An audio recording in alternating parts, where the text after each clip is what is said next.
Hey there friends, Nibs again. Out here in the garage today doing a little bit of goofing around today. Wet and rainy, raw day outside, and cold.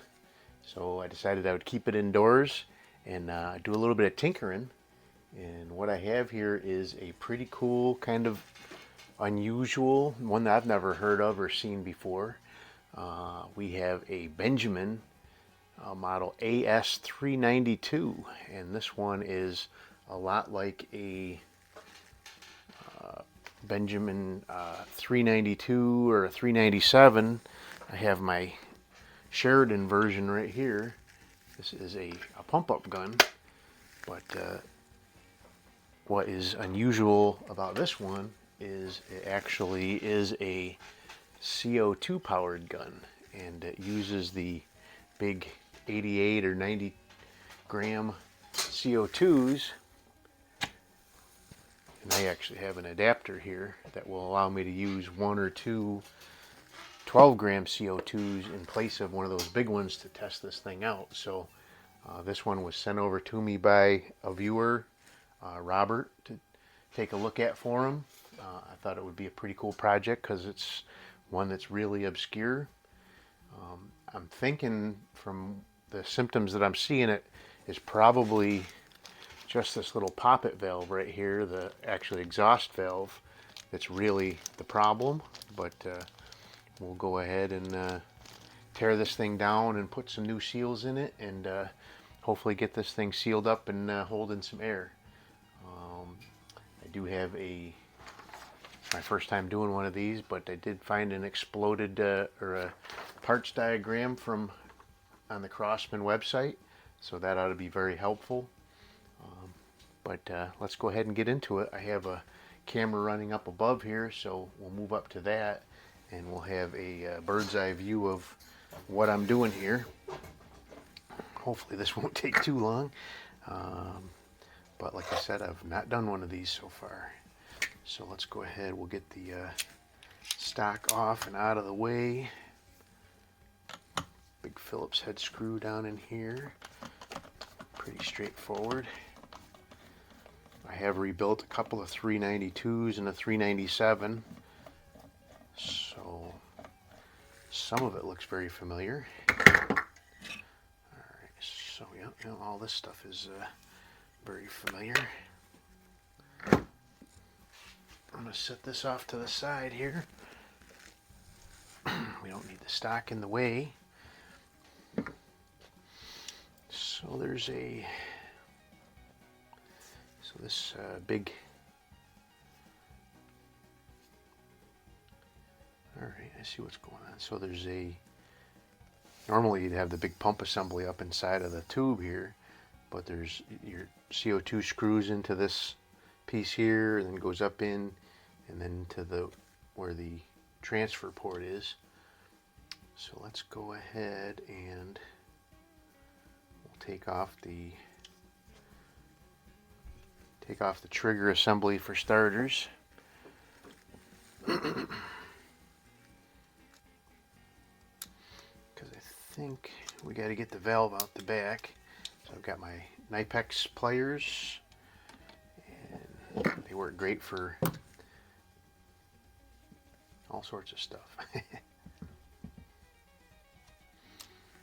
So there's the going into the valve there, and I can see the shaft of the poppet valve, which I was thinking I was going to be able to see. I'm pretty sure I need to remove this too, but let's go ahead and finish getting this trigger assembly apart here first.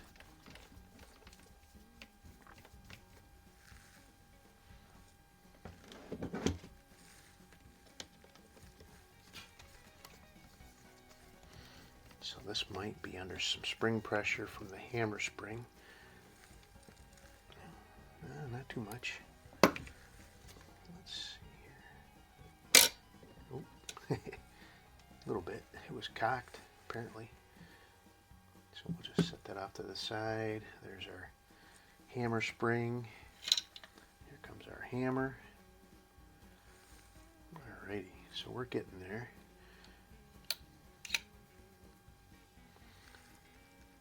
So now I think, I think the other thing holding the valve in is underneath this big piece here where the CO2 screws in. There's actually a Phillips head screw there, and then this block will come off, and that's the passage for the CO2 up into the gun. So let's use our Knipex again, and let's see if we can get this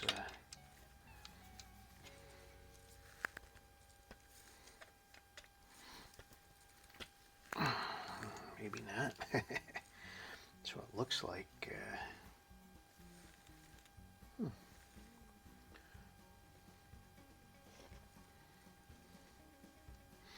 Probably some sort of spanner wrench that goes on there, but I don't have that.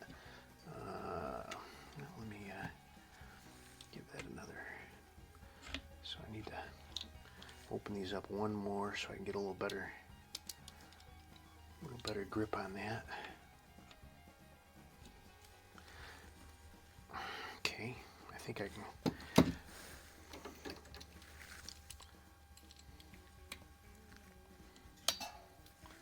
Okay, so now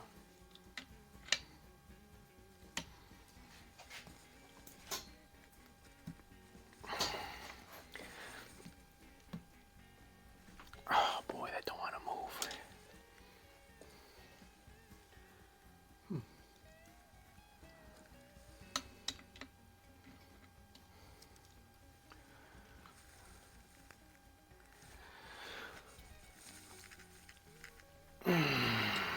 Huh. That's problematic.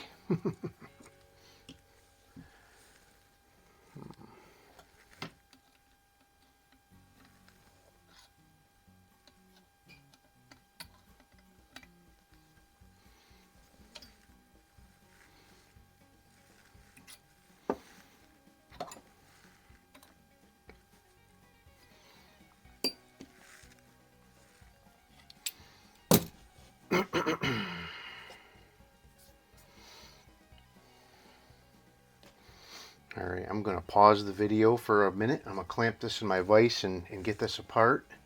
And then once I get that off of there, I will bring you guys back on. So stand by. Alrighty, that actually wasn't as bad as I thought it was. I just could not get a good grip on it, but I ended up using a regular pair of channel locks. Did make one little mark in that, but I guess that was needed. I had to get that apart. So one little dig mark right there, but I did get moving. It actually did not take as much force, but I could not, even clamped in the vise, I could not get it to move with these Knipex. That was the first time these Knipex have let me down. So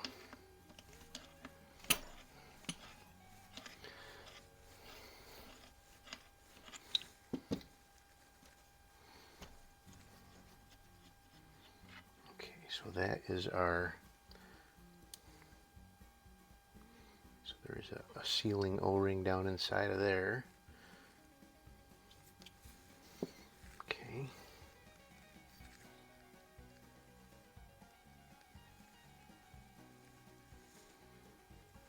That's pretty cruddy looking down in there. So now we got to take this big Phillips head here out.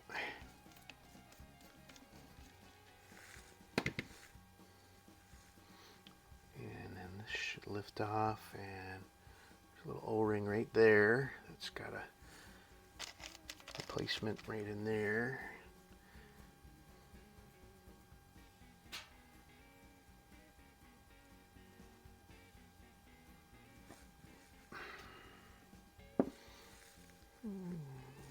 Where?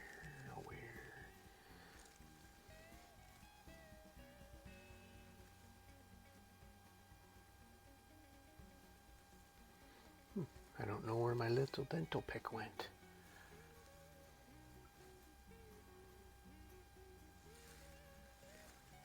We'll get to that later. Alright, so now that valve should come out the back. I think I need to, so down inside of here there is a an Allen head screw into the bolt assembly, and I think that's probably going to get in the way of the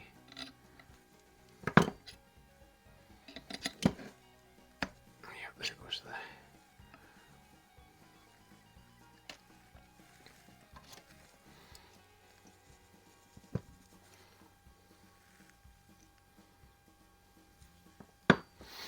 let me get my, let's see, it looks like probably 3/32 maybe. Nope, a little smaller. So 5/64. Yep. Alright. So 5/64 is just basically a grub screw in the bolt. And that's what actually cocks the hammer back when you when you pull back on the bolt. So now we should be able to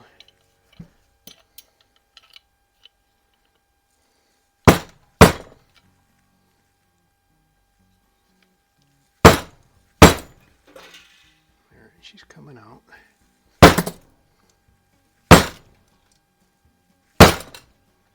Almost there.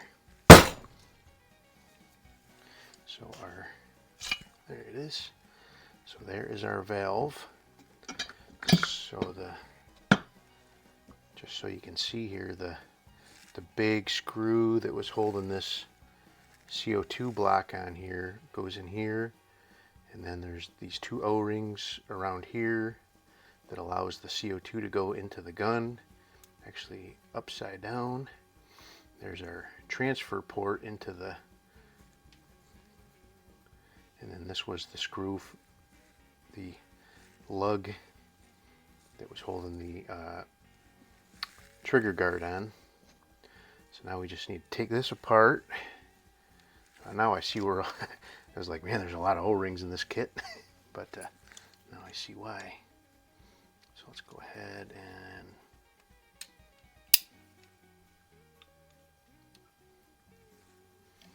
this is where I like these Knipex pliers for. They just should be able to grip right on this brass without marring it up and get it to come apart. And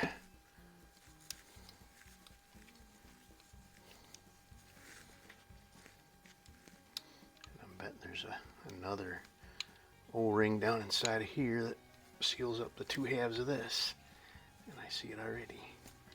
Okay, there we go. So there is our CO2 chamber. There's that poppet. Let's see what that looks like. It doesn't look terrible. It's kind of hard. There might have just been a speck of debris down inside there because when I put a CO2 in this guy, all the air was just leaking right out of the exhaust valve here. But there's that poppet.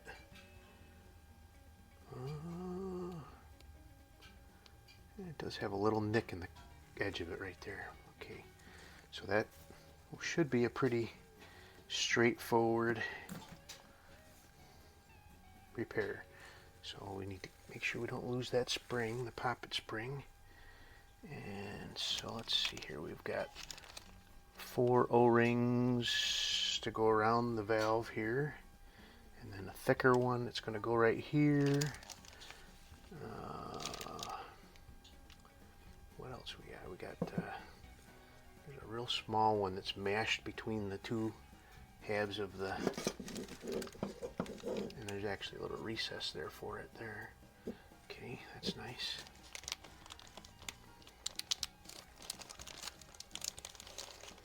And that one's probably the bolt probe right there. Let's see here. Yep, that one's for the bolt probe. So let's go ahead and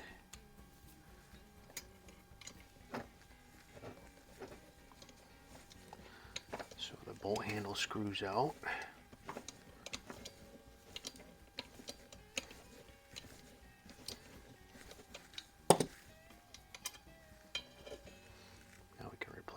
so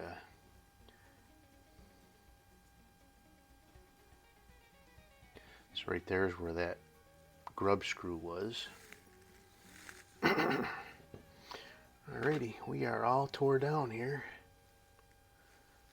So I am going to cut this off for a couple of minutes and clean all these pieces up with some, I don't know if I'll just use Professor Pugh or if I'll use some brake cleaner. Everything seems to be in pretty good shape here, so I don't think it really needs too terrible of a scrubbing, but I don't want to keep you guys on and make this an hour-long video, but I'll bring you back on when I go to start putting it all back together. So stand by. Alrighty, so I am back, and we're going to go ahead and start putting this guy back together. Got everything cleaned up really pretty good. The only thing that was really messed up was this input port. Had a bunch of crud inside of there and little chips from the CO2 cartridges when they get pierced. And then it got this little copper screen here. I cleaned that out really well. Oh, I don't know if you can even see what I'm doing here. Okay. But let's go ahead and get this valve back together. So we've got, let's get our seal kit out first here. I've got lots of these little jugs of Pelgun oil. But we're going to go ahead, and so these O-rings were on their last leg for sure. This one especially at the front side of the valve here was very hard.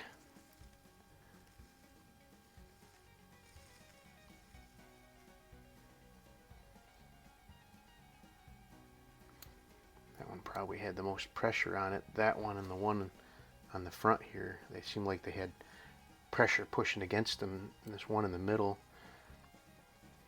probably doesn't do a whole lot, really.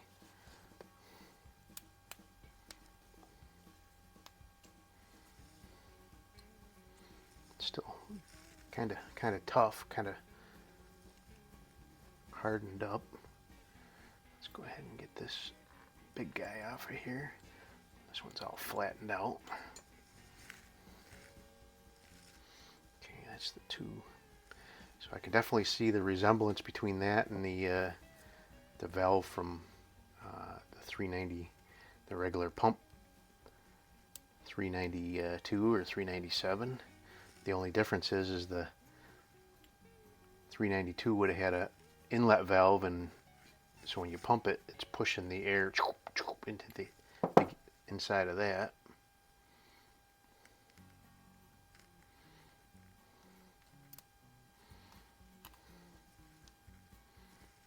Everything looks really good there. So now I actually like to use this silicone oil on these reassemblies. Henry always sends a little jug of this oil, which is perfectly fine, but I've just found this silicone oil is a little thicker and it gives you a little bit better, gives me a little bit better lubrication, sticks on the parts a little bit better. See how much easier that went on there than the ones coming off, because he's got a lot of nice and supple still.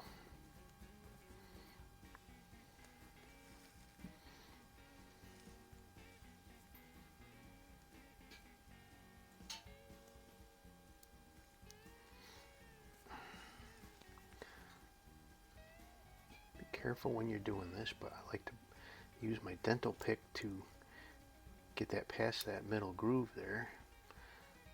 Now we're got that piece put together. So now this big O-ring is going to go right in here.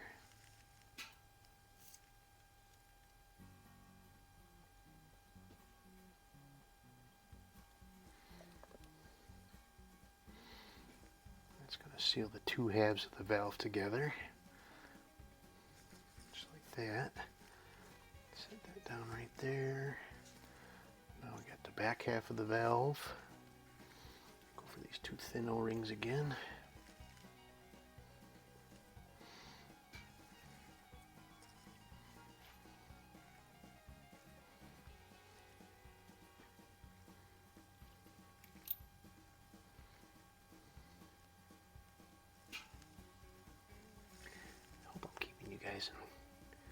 in the viewfinder here well enough.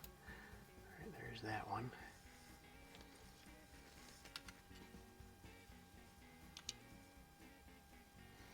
There's a couple O-rings here. I'm not exactly sure what they're for. That one there, I'm not sure.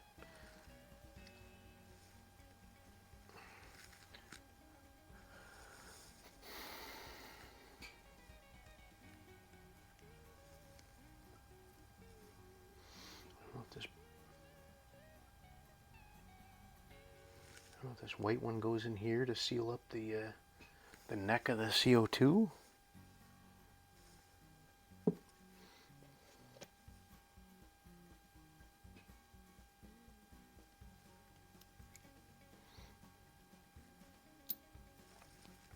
I can always mess with that later though. So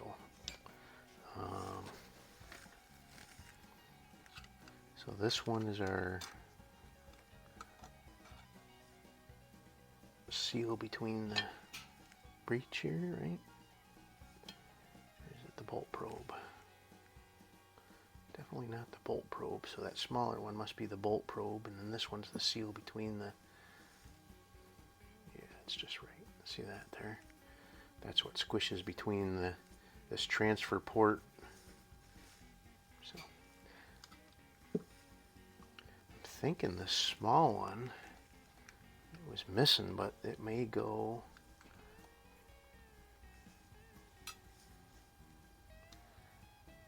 inside here between the, sure looks like it's the right size.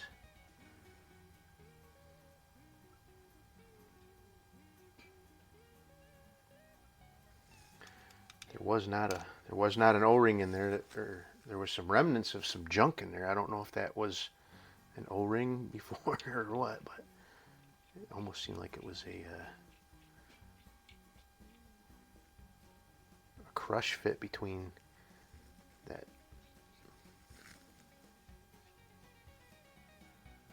So it is showing on the parts assembly, it is showing two parts there. So one of them would be the, I don't have the parts assembly though, so so I'm guessing one of them would be an O-ring and one of them would be the screen.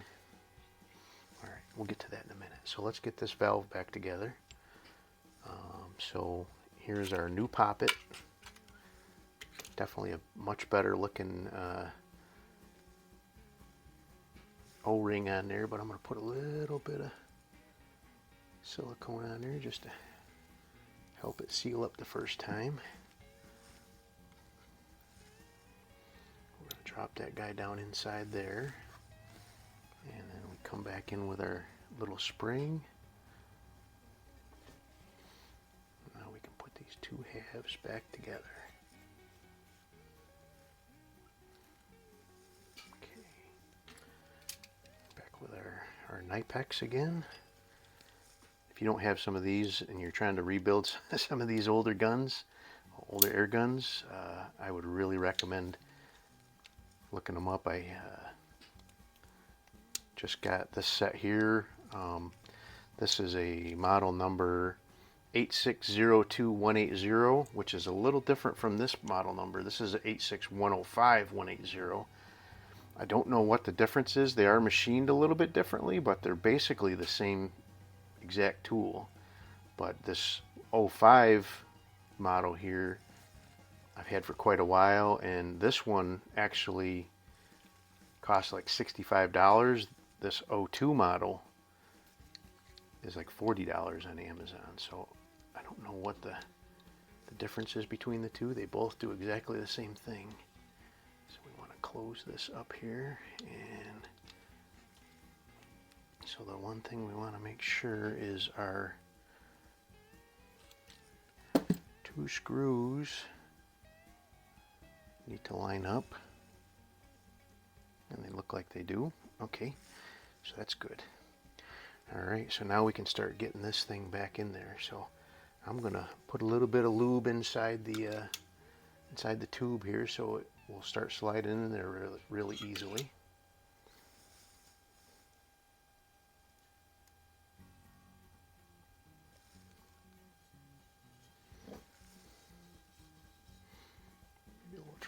in there like that.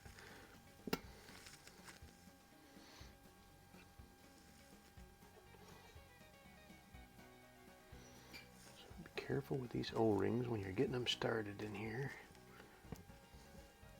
There we go.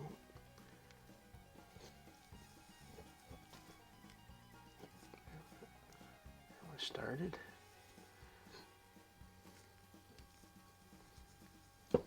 Okay. So what I'm going to do here now is, before I get too far in there and I can't pull it back, is bring my threads so they're... Alright, so now I need to start pushing this guy down in there. There it goes. Again, I want to make sure my threads stay kind of lined up as best I can here. Don't have to go too much farther. Right about there.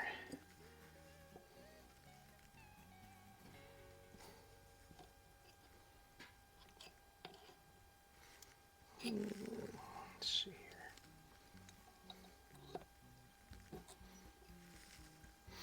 That's looking pretty good. If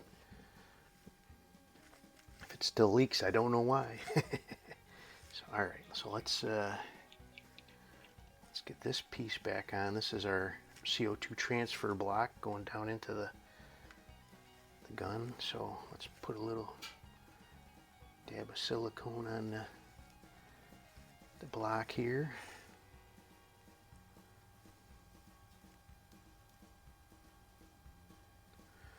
Okay. And the other reason I like that silicone for something like this, if I use the oil, it very well could drop off of there as I'm trying to position it here. And so this way, it's much more likely to stay in place.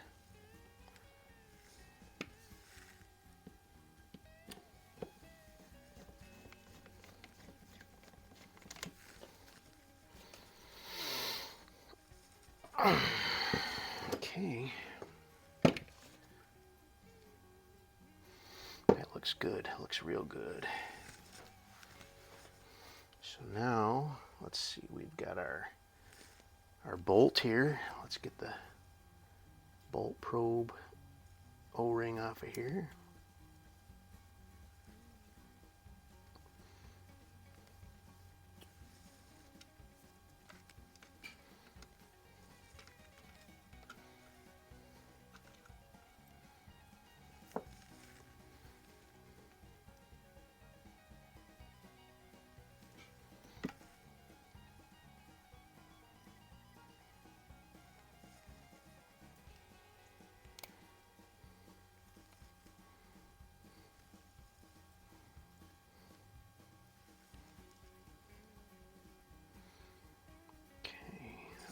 Good. So now let's put our bolt back in here.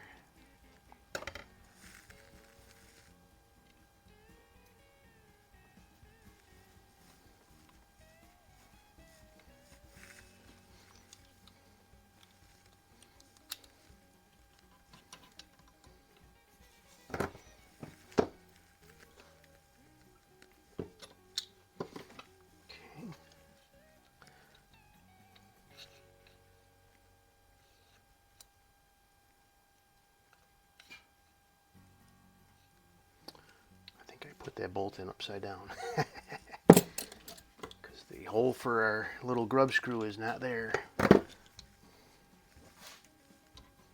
I can tell already I did, because there's a little slot on the top of the, or it's supposed to be on the bottom, but it is on the top of the bolt. There's a slot right there, and that goes in the back here to work part of the trigger mechanism.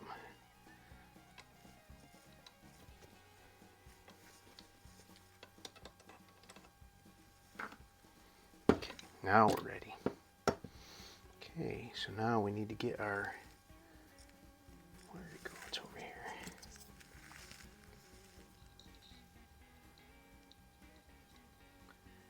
Allen wrench back here. Put this little grub screw back into the bolt so we can cock the gun. Okay,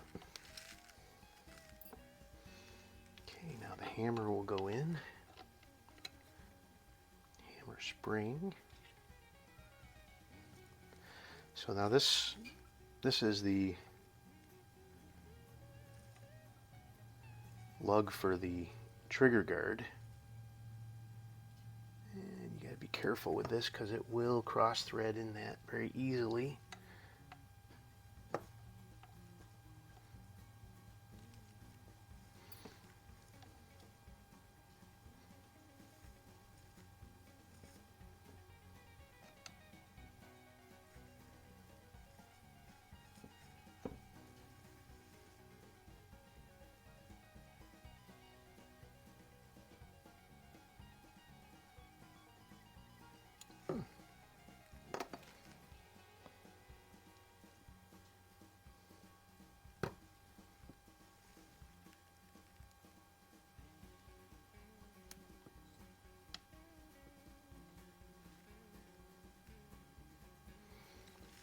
Just doesn't want to kind of line up for me there. Let's see if I can loosen this guy up and get a little bit of movement out of it maybe.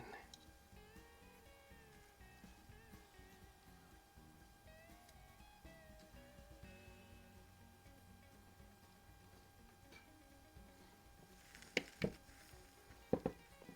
it goes. Okay, we're good. Tighten this guy back up.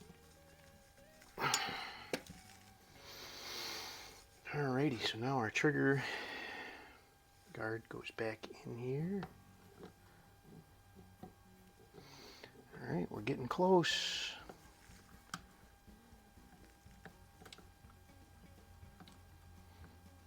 Get that spring lined up in the back of that recess on the trigger guard. So now we've got two Phillips screws that go on either side of the receiver here. Get that one in started. Let's get this one started.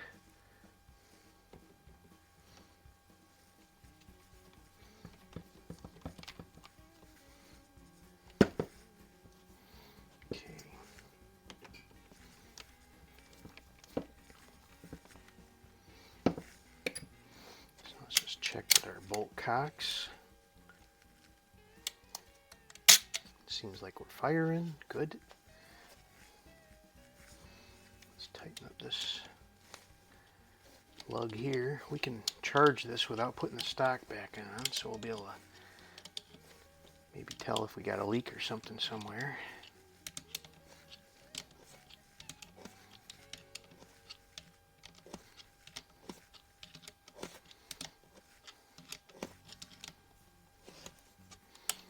Smart person would have gotten a ratchet and done that real quick, but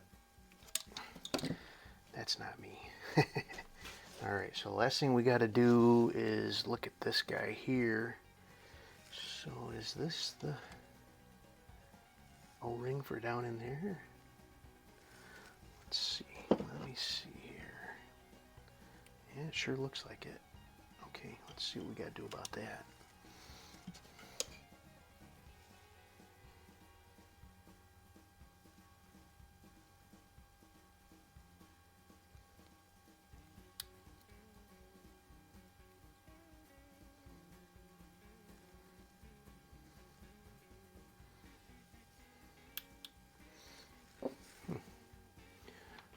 Don't want to move with the dental pick.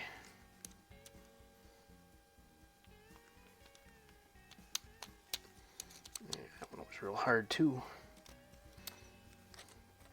So this gun, so according to Crossman's website, this gun was made between 03 and 06, and this date code is for March of 04, so that falls right into that. So there we go, that is just the right one for that. So let's get some silicone on that guy a little bit.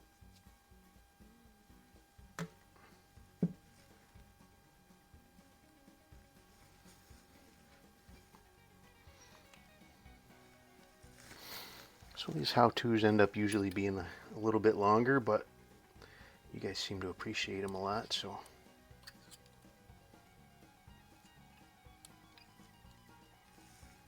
Sorry, keep getting you guys out of that.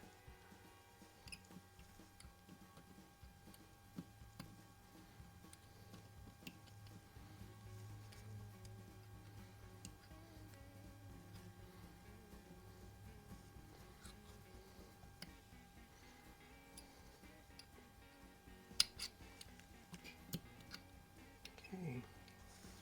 Let me just kind of give this a test fit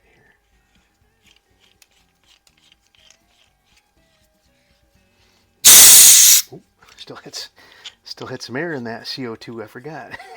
Ooh, that wakes you up, but that's a good sign.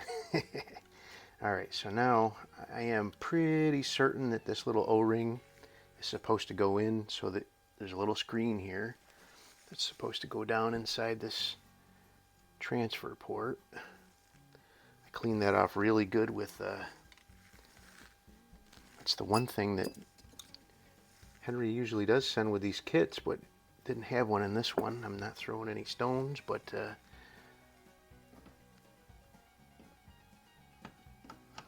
luckily this one was not in bad shape, and I was just able to really clean it off real good with brake cleaner, and looks like it'll be just fine.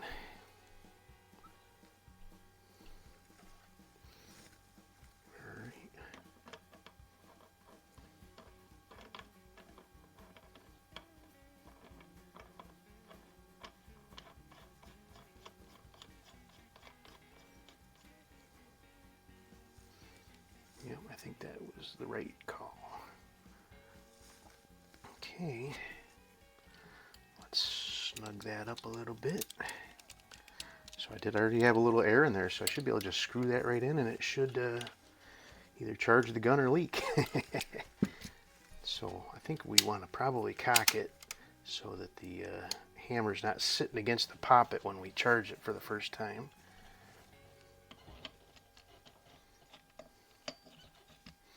And I'm not sure how much CO2 is really left in this little canister here, but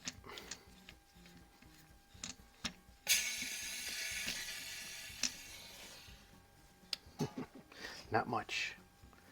Huh.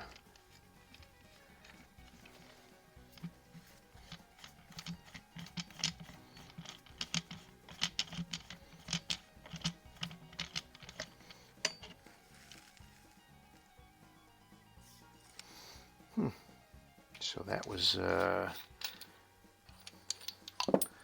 all the CO2 went right out the barrel again. Might not have been enough pressure to actually seat the thing. I don't know. Let's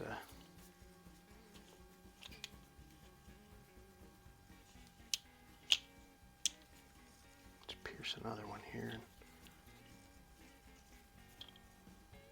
Maybe.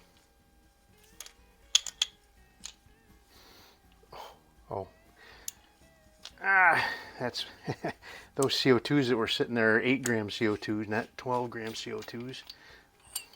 See how the difference is? Here's a 12 gram.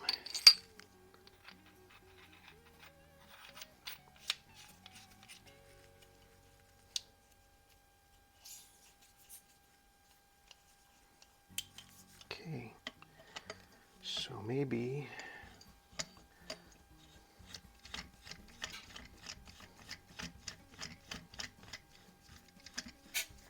oh yeah, well, there it goes.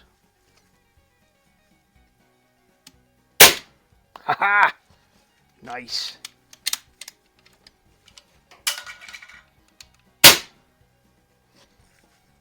We're golden.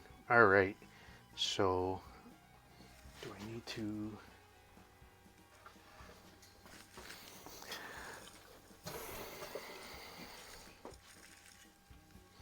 Okay, I can put the stock back on without removing the CO2 canister. I like it. Alrighty.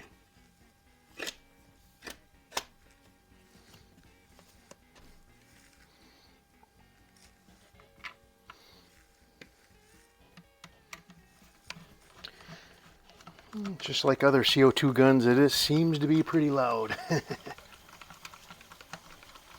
I'm not sure why that is with CO2 guns, but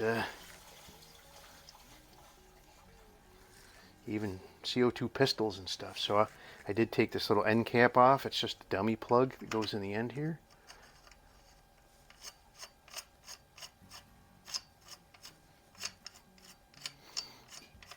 But took that off so I could look down the tube and see how dirty it was. It wasn't bad. I did clean it a little bit. There was a little bit of schmutz up inside there that I was able to clean out. But all right, let's bring it up to the eye level camera and get finished up.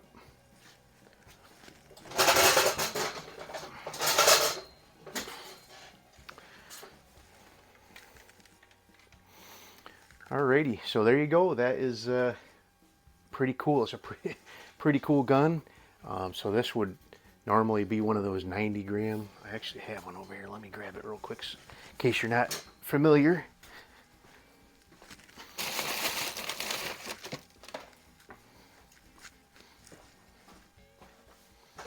It is pretty heavy though. I can't imagine lugging one of those around. This is not bad though, that little adapter. But let's go ahead and I'm going to pause the camera and I'm going to set up a can and take a couple shots at it, and then we'll get out of here. Stand by. Alrighty, I am back. I decided to set up a splatter burst and we'll do a couple of shots at it and just see what kind of accuracy we can get with it for now. I will definitely do a full review on this guy. May even slap a little scope on there just real quick for my testing before I send it back to Robert there. But let's go ahead and I'll do some throw it over to Crony, just make sure it's doing what we think it should be. But it sounds pretty loud, so I think it's probably shooting pretty darn good. But let's see what I can do with these open sights here.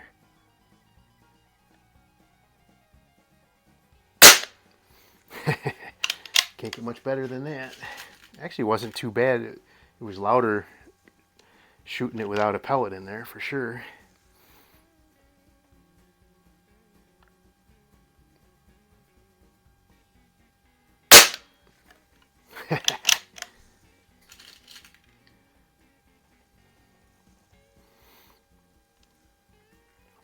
So I kind of like this little Umarex adapter because you can put 2 CO2s in there. I'm sure you get plenty of shots. 2 CO2s. I get these boxes of 40 for less than $20 at Walmart. And so that's 50 cents a CO2. So $1, where these are like $6 or $7 a piece. Just, I never would use one of these up. And what I like about this, I can remove that. And it has a valve in there that will hold the CO2, so I could move this from one gun to the other if I had a different. Oh, I pulled that one. Let's do one more. Sure sounds like it's got some good power though. That is pretty cool. So this is just running off a 1 CO2, 112 gram CO2. There we go. That's better. All right, so there you go. That is the Benjamin model AS392. Definitely, this was made during early Crosman. Well, I say early, that Crosman company bought Benjamin and Sheridan in '92, I believe it was. So this was made in '04. So it was a while. It had been a while, but pretty darn cool. This is one that I had not even realized they had, but we'll get this one. I'll do a little bit of testing, a little bit of playing with it before I pack it back up. So I got another one here that also was sent to me by the same fella, and he thought it was leaking, but I'm really kind of thinking there's absolutely nothing wrong with this gun, and I'm wondering whether I should actually seal this up. This is a J.C. Higgins old Crosman from the 1950s. Not really, doesn't really correlate to a 180 or a 160. It's kind of a split in between the two. But I already did a video on that one. But that is pretty cool. Let's Let's take one more shot. So I'm pretty sure it was just that pop. It had a little tiny nick in the side of it, or split, or whatever you want to call it. But she seems to be doing pretty good now. We'll leave the rest of this air in here overnight and test it again tomorrow and see if it's leaked at all. But I think it's going to be good to go. So anyway, there you go. Robert, this will be coming back to you soon after I do a few more videos testing it out. But pretty cool. I really appreciate you sending it over. Let me take a look at it for you. And he also sent me that 422 in this Benjamin Model F. And that's pretty cool. So anyway, I hope you guys liked the video. Till next time, have a great day.